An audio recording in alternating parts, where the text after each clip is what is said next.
నమస్తే, welcome to V3 news లక్ష్యం సమాజేతం. నేను మహేష్. ముందుగా వార్తలోని ముఖ్యాంశాలు. తరగని వెన్నెల దారులు కురిపించిన సిరివెన్నెల. సీతారామశాస్త్రి జయంతి సభలో పలువురు వక్తలు.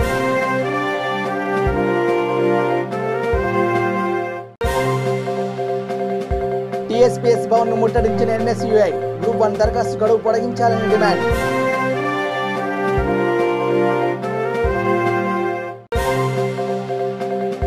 తెనాలిలో దారుణం. వాలంటీర్ను కొట్టి చంపిన మైనర్.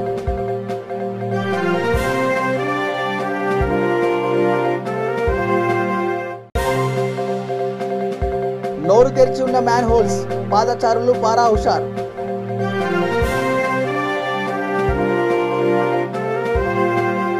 ఇక డీటెయిల్ చూస్తే, హైదరాబాద్కు చెందిన SMB Excel భారతదేశం అంతటా చిన్న వ్యాపారులకు సాధికారత, డిజిటలైజేషన్ను కల్పిస్తుందని సంస్థ చీఫ్ ఆపరేటింగ్ ఆఫీసర్, కో-ఫౌండర్ ప్రీతి ఉబలే అన్నారు. ఆమె ఇక్కడ మీడియాతో మాట్లాడుతూ, తమ సంస్థ ఆన్లైన్ వ్యాపారాన్ని సృష్టించడంలో, నిర్వహించడంలో చిన్న మధ్యతర పరిశ్రమలకు మద్దతు ఇస్తుందన్నారు.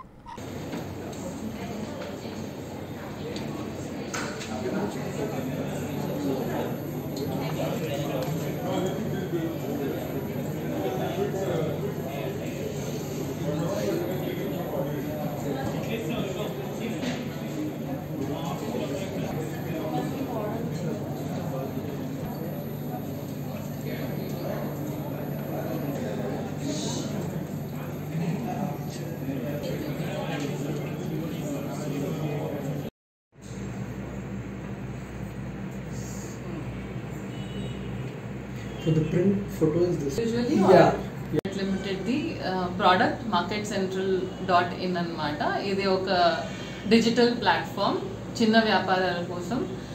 ఎవరికైతే బిజినెస్ని చాలా బాగా పెంచుకోవాలి అని అనిపిస్తుందో వాళ్ళు ఈ ప్లాట్ఫామ్ని యూజ్ చేసుకోవచ్చు. దీంట్లో వాళ్ళకి వాళ్ళ బ్రాండెడ్ వెబ్సైట్, వాళ్ళ వేరే దాంట్లో పెట్టకుండా వాళ్ళ ఓన్ బ్రాండెడ్ వెబ్సైట్ ఉంటుందన్నమాట. దాంట్లో వాళ్ళు బిల్లింగ్ కూడా చేసుకోవచ్చు. ఇంకా మిగతా వ్యాపారాలతో నెట్వర్కింగ్ కూడా చేసుకోవచ్చు.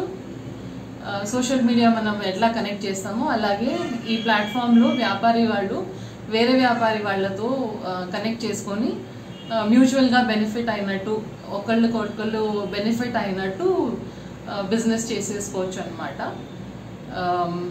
ఇది మేము మార్కెట్లో బాగా సర్వే చేసుకొని వాళ్ళకి ఏం కావాలి, ఏం తక్కువ ఉన్నది, ఏముంటే వాళ్ళు బాగా బిజినెస్ చేసుకోవచ్చు అదంతా అర్థం చేసుకొని తయారు చేసిన ప్లాట్ఫామ్ అన్నమాట ఇది మేము 2018లో స్టార్ట్ చేసాము. అప్పటి నుంచి ఇప్పటి వరకు ఆల్ ఇండియా లెవెల్లో 23,000+ బిజినెసెస్ ఉన్నారు అన్నమాట మా ప్లాట్ఫామ్లో.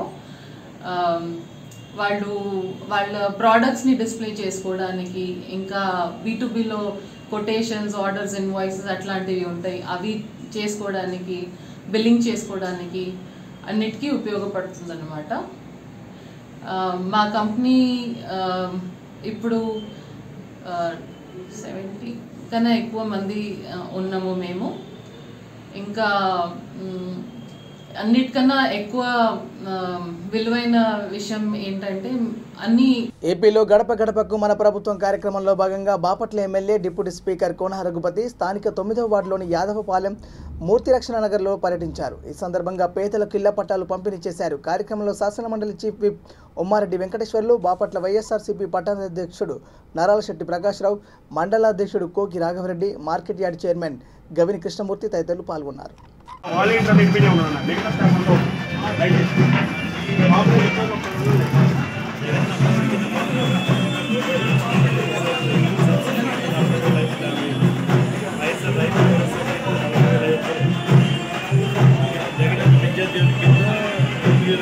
ప్రభుత్వం తీసుకునేటువంటి ప్రతి పథకం నిజాయితీతో చేరాలి అని ఈరోజు కొత్త ఆలోచన చేస్తున్నాడు. మరి ఇలాంటి ఆలోచనలు అధికారంలోకి వచ్చినటువంటి కొంతమంది నాయకులకు పెద్ద ఇష్టం ఉండదు. నేను అధికారంలోకి వచ్చాము, మా మాట సాగాలి, మీరందరూ మా ఇంటి దగ్గరకు వచ్చి నిలబడి, అయ్యా నాకు ఒక పెన్షన్ ఇప్పించు, నాకు ఒక రేషన్ కార్డు ఇప్పించు, నాకు ఒక ఇళ్ల స్థలం ఇప్పించు, చిన్నదానికి పెద్దదానికి నాయకులు చుట్టూ తిరగాల్సినటువంటి పరిస్థితి గతంలో ఉండేది. ఈరోజు ఆ పరిస్థితి లేదు. ఉందా? మీ ఇళ్ళ దగ్గరికే వాలంటీర్లు వస్తూ ఉన్నారు. ప్రతి 50-60 ఇళ్లకి ఒక వాలంటీర్ ఉన్నాడు. ఆ వాలంటీరు ఎవరు కూడా మీ దగ్గరకు వచ్చి నువ్వు ఆ పార్టీకి ఓటేసావా, ఈ పార్టీకి ఓటేసావా, ఎవరిని అడగరు. ఇదిగో ఈ పథకం ఉందమ్మా, ఈ పథకం నీకు వర్తిస్తుంది అని చెప్పి ఆ కాగితాలు ఆ పిల్లలే రాసి మరి సచివాలయానికి వెళ్ళి ఆ సచివాలయంలో నుండి అధికారులతో చర్చించి మీ ప్రాసెస్ చేస్తా ఉన్నారు. పైన ఉన్నత అధికారులతో కలిసి కూర్చొని మీకు అవి శాంక్షన్ అనేటట్టు చేస్తా ఉన్నారు. ఇది ఒక కొత్త, ఎక్కడ వెయిటింగ్ లేదు, మనం ఎవరి దగ్గరికి వెళ్ళట్లా, మనకి ఇది కావాలి అది కావాలని చెప్పి ఎక్కడ మనం తిరగట్లా. మన విలువైన సమయాన్ని మనం కూలినాలి చేసుకుంటున్నాము, లేదా చిన్న ఉద్యోగం చేసుకుంటాం. ఎందుకంటే మేము కూడా అప్పుడప్పుడు ఏంటి అవుతా ఉంది. ఏపీలోని బాపట్ల నియోజకవర్గ Telugu Desam party incharge Vegesna foundation chairman Vegesna Narendra Varma అగ్నిబాధిత కుటుంబానికి ఆర్థిక సాయం అందజేశారు. బాపట్లలోని 7వ వార్డు శారదాపురి కాలనీకి చెందిన కగ్గా నరసింహారావు ఇల్లు ఈ నెల 17వ తేదీన కాలిపోయింది. బాధిత కుటుంబాన్ని ఆయన పరామర్శించారు. కార్యక్రమంలో టీడీపీ పట్టణ అధ్యక్షుడు వడ్లమూడి వెంకటేశ్వరరావు, రాష్ట్ర మైనార్టీ సెల్ కార్యదర్శి ఫరీద్ మస్తాన్, గోపిరెడ్డి తదితరులు పాల్గొన్నారు.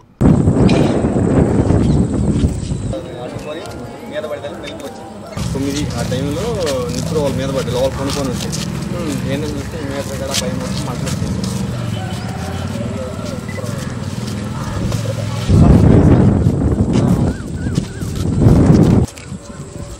ఎవరు రాలా ప్రభుత్వం తరఫున వచ్చారండి, ఆర్ఐ గారు వచ్చి పైసా ఇచ్చారు. ఇప్పుడు చేస్తారు.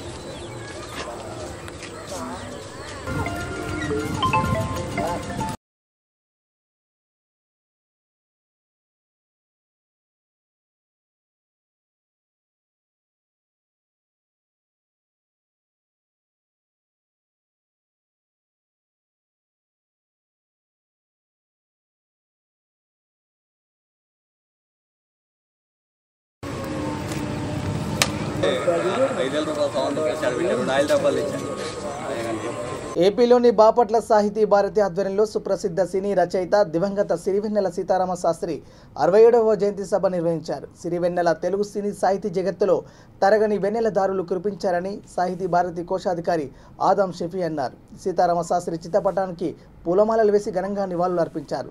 సభలో సాహితీ భారతి ప్రతినిధులు మర్రి మాల్యాద్రిరావు, కస్తూరి శ్రీనివాసరావు, బొడ్డుపల్లి శ్రీరామచంద్రమూర్తి, ఎం జాకబ్, వెంటాల మురళీ రాధాకృష్ణమూర్తి తదితరులు పాల్గొన్నారు. రచయిత తెలుగు సాహిత్యంలో నూతన వరుడితో గీతాలు రచించిన సిరివెన్నెల సీతారామ శాస్త్రి 67వ జయంతి సందర్భంగా సాహితీ భారతీయులకు నివాళులర్పిస్తూ దాదాపు 800 చిత్రాలకు 3000 పాటలకు పైగా రచించి తనకంటూ ఒక ప్రత్యేకతను నింపుకున్న కవి సిరివెన్నెల. కళా తపస్వి కె విశ్వనాథ్ చేత పరిచయమై తెలుగు చిత్ర రంగాన్ని ఒక నూతన వరుడితో సాంప్రదాయబద్ధమైన పాటలు రచించి ఎనలేని కీర్తి సాధించిన సిరివెన్నెల సీతారామ శాస్త్రి నివాళులర్పిస్తూ ఆయన 67వ జయంతి సందర్భంగా సాహితీ భారతి ఆయనకి నివాళులర్పిస్తూ సెలవు. సిరివెన్నెల సీతారామ శాస్త్రి గారు అసలు పేరు చెంబూరు సీతారామ శాస్త్రి గారు. అయితే సిరివెన్నెల సినిమాలో ఆ పాట హైలైట్ కావటం వల్ల ఆయన్ని సిరివెన్నెల సీతారామ శాస్త్రిగా పేరు ప్రఖ్యాతి సంపాదించుకున్నారు. ఈయన గీత రచనలో అద్భుతమైనటువంటి ప్రయోగం చేసి పేరు ప్రఖ్యాతి సంపాదించుకున్నటువంటి మహా గాయకుడు ఈయన. సీతారామ శాస్త్రి గారు 1955వ సంవత్సరం అనకాపల్లిలో జన్మించారు. చదువు కూడా అక్కడే పూర్తి చేశారు. తర్వాత ఆయన బిఎస్ఎన్ఎల్ ఉద్యోగం చేస్తూ ఆ తర్వాత ఈయన సినీ ఫీల్డ్లోకి వెళ్ళడం జరిగింది. ఈయన అనేక అవార్డులు కూడా సిరివెన్నెల సినిమాలో ఈయన పాట మొట్టమొదటి హైలైట్ కావటం, ఆ సమయాన్ని నంది అవార్డు కూడా పొందడం కూడా జరిగింది. ఈయన మొత్తం 11 నంది అవార్డులు కూడా పొందారు. 4 సినిమా తర్వాత 4 అవార్డులు అంటే ఈ సినీ ఫీల్డ్కి సంబంధించినటువంటి 4 అవార్డులు కూడా పొందారు. తర్వాత ఇతనికి అవే కాకుండా ఇంకా వంశీ, భరతముని, తర్వాత ఇంకా అనేక అవార్డులు కూడా పొందడం కూడా జరిగింది. ఈయన 19 1955 సంవత్సరం అప్పటి నుంచి ఆయన దాదాపు 65 సంవత్సరాలు ఆయన సినీ ఫీల్డ్లో కూడా వర్క్ చేయడం, ఆ తర్వాత ఈయన మరణించడం కూడా జరిగింది. ఈయన చేసినటువంటి సినీ ఫీల్డ్లో దేశంలో ఆయన చేసినటువంటి గీత పరిచయం వల్ల, ఆయన కుటుంబం మొత్తం పాండిత్యం వల్ల ఆయనకు ఆ వంశపారంపర్యంగా ఆ పాండిత్యం అబ్బింది. కాబట్టి ఆయన పాటలు, ఆయన గీత రచనలో కూడా అద్భుతమైన సాహిత్యాన్ని ప్రజలకు అందించాడు. ఆ మహానుభావుడికి మా సాహిత్య భాగం తరఫున ధన్యవాదాలు అర్పిస్తూ ముగిస్తున్నాం. కవిత్వం కానిది నేను రాయలేను అనేసి అన్నారు సిరివెన్నెల సీతారామ శాస్త్రి గారు. వారు ప్రతి సినిమా పాటలో కూడా చక్కటి కవిత్వాన్ని, భావుకథని, భావాన్ని, భాషని ప్రతిబింపజేశారు. టీఎస్పీఎస్ కార్యాలయాన్ని ఎన్ఎస్యూ ఆధ్వర్యంలో శుక్రవారం ముట్టడించారు. గ్రూప్ 1 దరఖాస్తు గడువును పొడిగించాలని, యూజీ తృతీయ సంవత్సర విద్యార్థులకు అవకాశం కల్పించాలని కోరారు. ఈ సందర్భంగా టీఎస్పీఎస్సీ సెక్రటరీకి ఎన్ఎస్యూ నాయకులు వినతి పత్రం అందజేశారు. కార్యక్రమంలో ఎన్ఎస్యూ హైదరాబాద్, రంగారెడ్డి, మంచిర్యాల జిల్లాల అధ్యక్షులు అభిజిత్ యాదవ్, విష్ణువర్ధన్ రెడ్డి, ఆదర్శవర్ధన్, రాష్ట్ర ప్రధాన కార్యదర్శి రితీష్ రావు తదితరులు పాల్గొన్నారు.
గుంటూరు జిల్లా తెనాలిలోని మారిస్పేటలో దారుణం జరిగింది. సందీప్ అనే 24వ వార్డు వాలంటీర్ని రోహిత్ అనే 17 ఏళ్ల మైనర్ బాలుడు కొట్టి చంపాడు.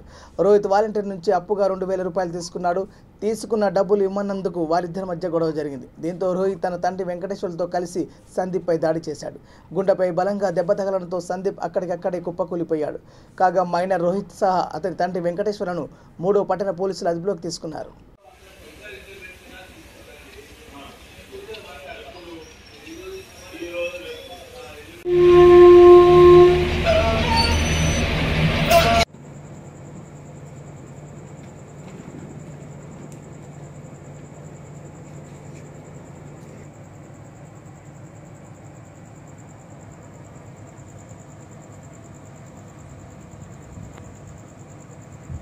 జనసేన పార్టీ అధ్యక్షుడు ప్రముఖ సినీ నటుడు పవన్ కళ్యాణ్ ఉమ్మడి నల్గొండ జిల్లాలో పర్యటించనున్నారు. ఇటీవల మృతి చెందిన జనసేన కార్యకర్తలకు ఆర్థిక సహాయం చెక్కులు అందజేయనున్నారు. చౌటుపల్ మండలం లక్కారం గ్రామానికి చేరుకుని మృతి చెందిన పార్టీ క్రియాశీల కార్యకర్త కొంగరి సైదులు కుటుంబాన్ని ఆయన పరామర్శించనున్నారు. అనంతరం మీడియాతో మాట్లాడతారు. పవన్ కళ్యాణ్ పర్యాటక నేపథ్యంలో ఆ పార్టీ కార్యకర్తలు పెద్ద ఎత్తున స్వాగత ఏర్పాట్లు చేశారు. హైదరాబాద్, విజయవాడ జాతీయ రహదారిపై భారీగా ఫ్లెక్సులు ఏర్పాటు చేశారు.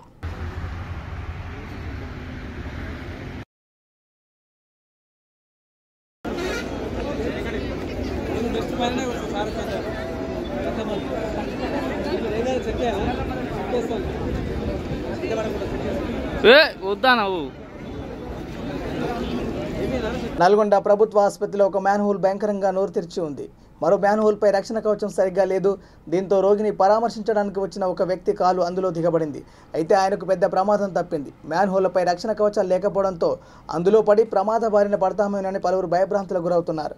వెంటనే అధికారులు స్పందించి మ్యాన్ హోల్పై రక్షణ కవచాలు ఏర్పాటు చేయాలని కోరుతున్నారు.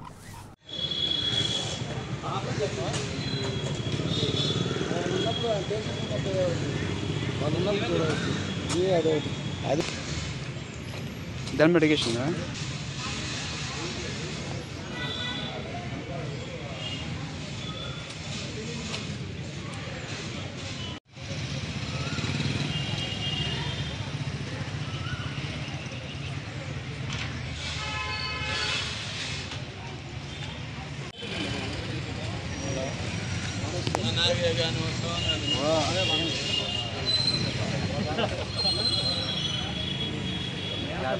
రాష్ట్రాన్ని కేసీఆర్ ప్రభుత్వం నిర్లక్ష్యం చేస్తుందని తెలంగాణ జనసమితి పార్టీ ముదూర్ నియోజకవర్గ ఇన్ఛార్జ్ సర్దార్ వినోద్ కుమార్ ఆరోపించారు.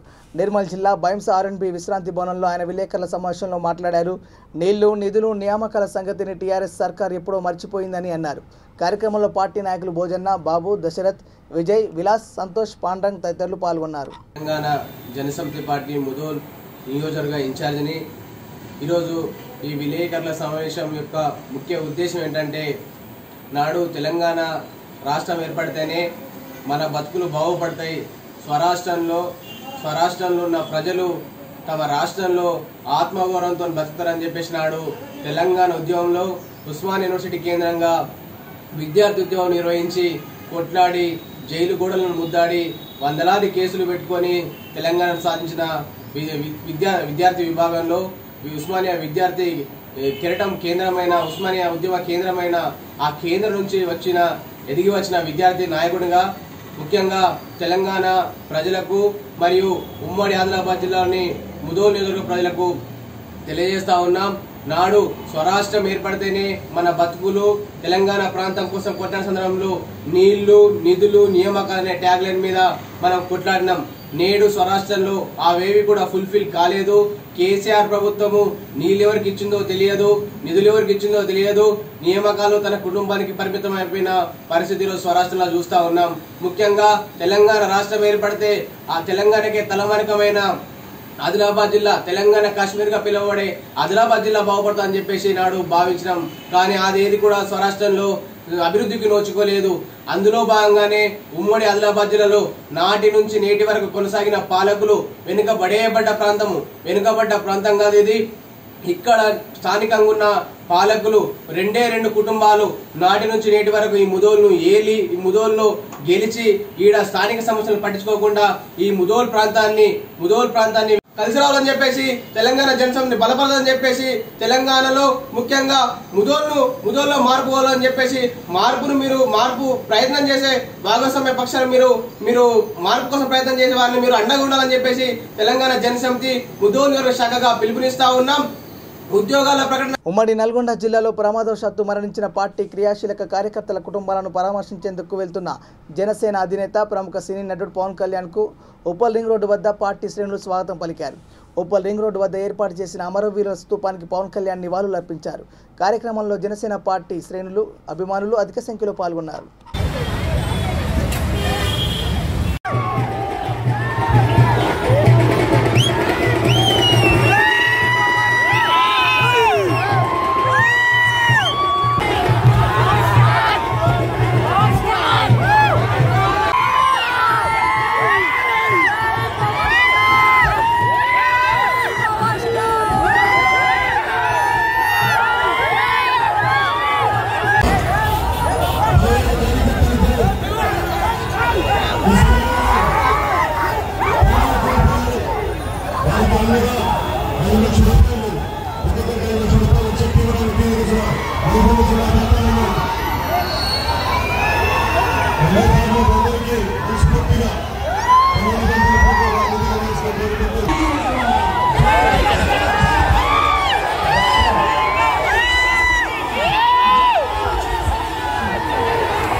సేన ఉప్పల్ మీదుగా పవన్ కళ్యాణ్ గారు క్రియాశీలత చేసుకున్న జన సైనికులకి మరణించిన వాళ్ళకి చెక్కులు అందించడానికి వెళ్తుండగా ఉప్పల్ మీదుగా వెళ్తున్న పవన్ కళ్యాణ్ గారు ఇక్కడ ఆగి అమరవీరుల స్తూపానికి నివాళులు అర్పించారు.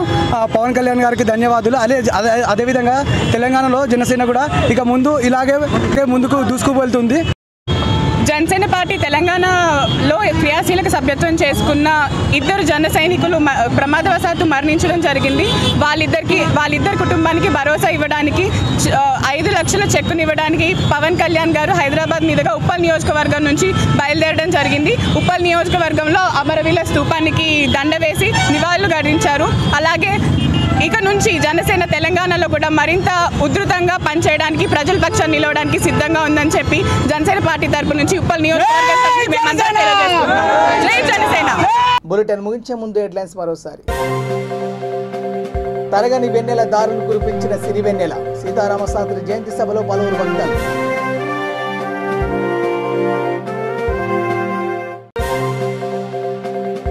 టీఎస్పీఎస్ భవన్ ను ముట్టడించిన ఎన్ఎస్యుఐ, గ్రూప్ 1 దరఖాస్తు గడువు పొడిగించాలని డిమాండ్.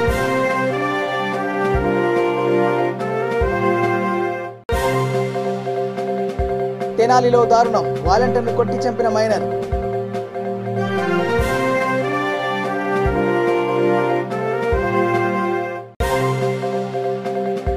నోరు తెరిచి ఉన్న మ్యాన్ హోల్స్, పాదచారులు పారా హుషారు.